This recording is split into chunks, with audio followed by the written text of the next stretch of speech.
ای پسر جانم پسر، بی پدر آخر چرا بر آخرت کردی سفر؟ آه می خواهم تو را بینم دلم گم میزند، در قیامت مانده ام دیدارها جانی پدر، جانی پدر، جانی پدر.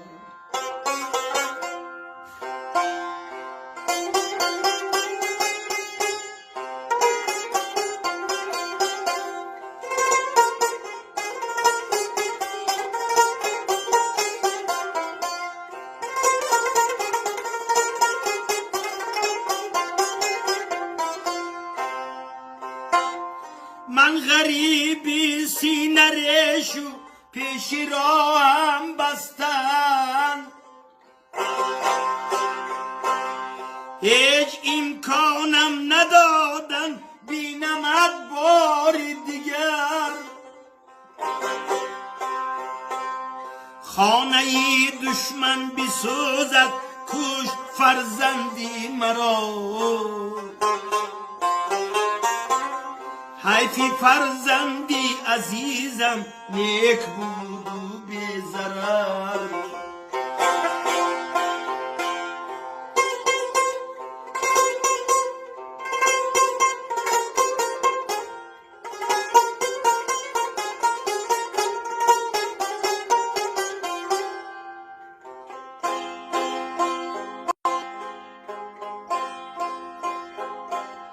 من برای خاطری آینده‌ات کردم سفر، از کجا دانستم جانی تو در زیر خطر؟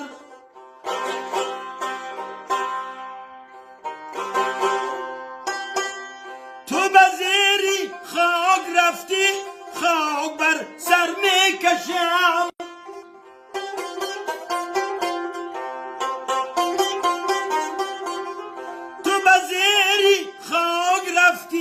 خاک بر سر میکشم.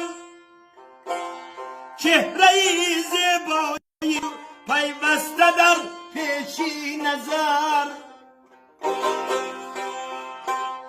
در غریبی خونی حسرت میخورد مسکین کمال،